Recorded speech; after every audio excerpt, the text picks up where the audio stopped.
excepcional el desarrollo de materia de la vida verbal de Salah llevada a España. Lo ha clavado.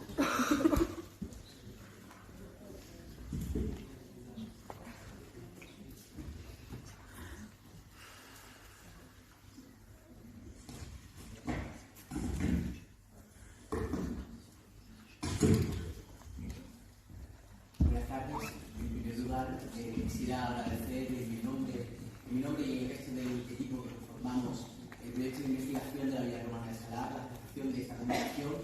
y excusar la presencia de la profesora Fernández García, la cual no ha podido asistir y le hubiese encantado estar aquí. Pues nosotros para tratar esta temática tan interesante como es la exaltación de la virtus aristocrática en la Villa de las Romanas, centrándonos en el caso del mosaico cinegético, el mosaico de cacería de la Villa Romana de Salar en Granada. Esta villa se sitúa en el término municipal de Salar,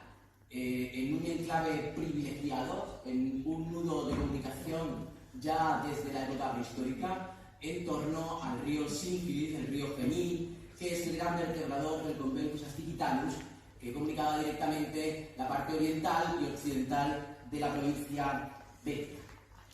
El conocimiento que tenemos de esta villa se produce debido a la construcción, al intento de construcción de una estación depuradora de aguas residuales, la cual afortunadamente fue parada y permitió conocer en un primer momento parte de las estancias que conformaban esta rica villa. Desde 2016, nuestro equipo de investigación se ha hecho cargo de las actuales campañas de investigación, las cuales nos han permitido tener un conocimiento mucho más amplio de la propia estructura de esta villa, que si bien sabemos que tiene unas fases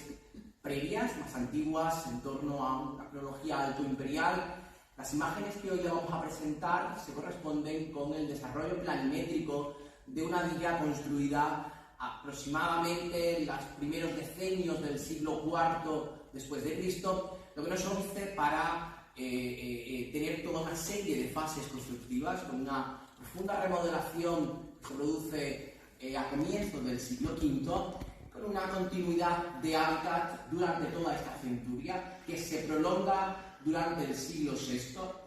hasta conseguir, en ese contexto que queremos incluir, las últimas ocupaciones las podemos datar en los primeros años de la primera década del siglo VII después de Cristo. En la zona A, esta que pueden contemplar aquí, esta que ven en este lugar, ahora pasaremos a ver un poco en detalle algunas de estas partes, es la zona más antigua, excavada por el anterior grupo de investigación, anteriores excavaciones, de las cuales tenemos muy poca información, en contrario de la zona B, donde se sitúa el mosaico de la cacería que vamos a poder ver a continuación. En cuanto al desarrollo planimétrico de esta villa, debemos destacar que se trata de una villa articulada en torno a un patio porticado, a un peristinum, que consta de 4 columnas en cada uno de sus laterales, siendo especialmente destacadas las columnas que presiden esta gran sala, el gran salón triclinario, el gran triclinio de representación de esta villa, que además conocemos muy bien, porque pueden ver una imagen reconstruida de cómo sería este espectacular mosaico geométrico, y además tiene la peculiaridad de que esta sala dispondría de unos grandes ventanales que permitían ver el ambiente circundante, tanto es así que sabemos, tenemos la existencia de un estanque, el cual estaba alimentado por un ninfeo, con una cascada, que hemos podido precisar que incluso esas piedras que componen la cascada fueron extraídas de una cueva, puestas en este lugar para dar esa sensación aún más de caverna muy propia de estos ambientes, que además se vería contemplada con estas esculturas que serían surtidores que se encontraban ubicadas en este espacio.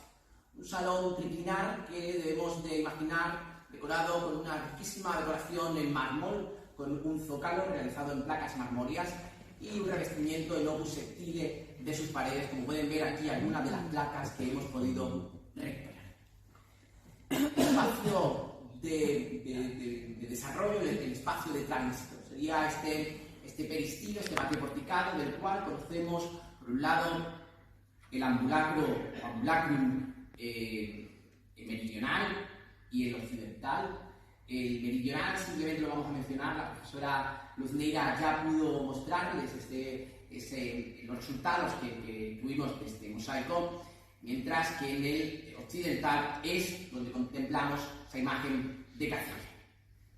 Como pueden ver, el interior de la zona porticada es un viridarium abierto, en el que hemos podido comprobar por estas columnas de menor tamaño que probablemente existiese alguna edícula en la parte central y una serie de surtidores. Aquí vemos cómo el agua podía verter en torno a estas zonas absidiadas que podemos comprobar en este mapa. Debemos destacar que en el año 2018 apareció esta espectacular escultura de una Venus de tipo capitolino que apareció ubicada justo en este lugar, en este extremo, sobre el mosaico de la Cacería, que creemos que podría formar parte de todo este conjunto escultórico ornamental que formaría parte del patio porticado de la zona del Peristilo. Como bien pudieron comprobar, aquí tienen este mosaico que sería el que estaría presidiendo el acceso a la sala triquinal. No les voy a hablar más de él porque me consta que la profesora Luz Neira ya les ilustró sobre la importancia de este mosaico. Una de las estancias que más información nos ha aportado es esta que pueden ver junto al ambulacrum más meridional, más sur de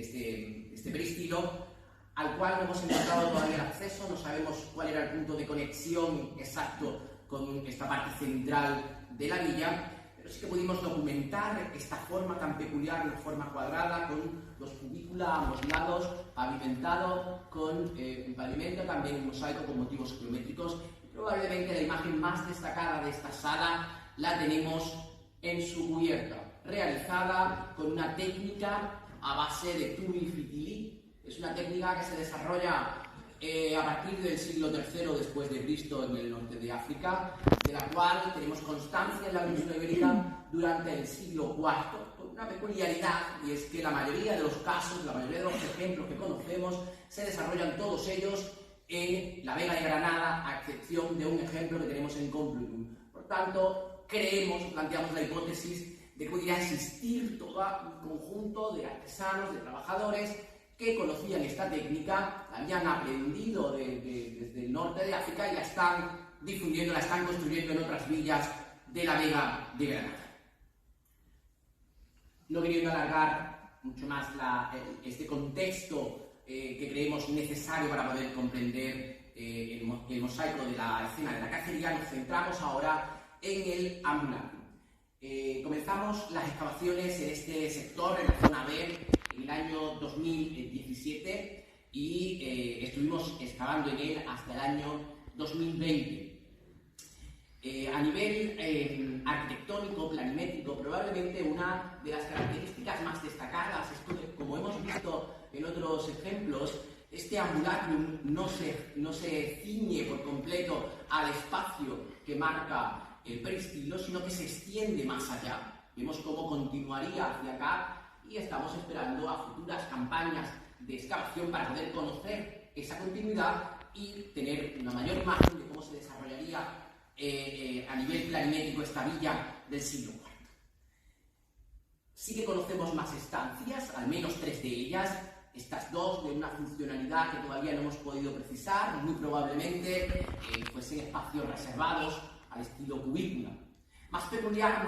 nos resulta este ambiente, el complejo estructural número 12, que estaba pavimentado por un mosaico con un emblema central de forma octogonal, que estaba completamente abierto al ambulacrum a través de un acceso tripartito compuesto por 2 columnas monolíticas que aquí pueden ver cómo aparecieron caídas completamente sobre el mosaico. Esto nos ha llevado a pensar, y como veremos al finalizar, les podremos mostrar algunas conclusiones. Esa ubicación de ese eje tan axial nos ha llevado a pensar que se pudiese tratar de un gran espacio recibidor, a modo de un gran vestíbulo de acceso a toda esta parte de la villa que les estábamos mostrando. el mosaico de la cacería hemos podido comprobar cómo las distintas escenas que aparecen en ella registradas vienen separadas por unos motivos fitomorfos, en este caso son árboles. En nuestro caso nos han permitido diferenciar esta composición narrativa cinegética en tres ambientes bien diferenciados que vamos ahora a comenzar a desarrollar. Aquí ven estas marcas que hemos realizado, podrán comprobar cómo sobre ese mosaico que hemos podido datar en el siglo IV existen toda una serie de refacciones, de cambios que se producirían, como decíamos anteriormente, en las primeras décadas del siglo V, y vemos cómo frente a este entrelazado que en su parte central está compuesto por elementos fitomórficos, en este caso son hojas de loto, podemos ver cómo la pericia de esos artesanos ya no es la misma que podíamos ver anteriormente, y vemos aquí cómo estos elementos varían muchísimo con respecto a aquellos más antiguos. Comenzando por la primera de las escenas, debemos decir que este felino que pueden contemplar no se correspondería con aquel que pertenece a la villa del siglo IV. Está completamente rehecho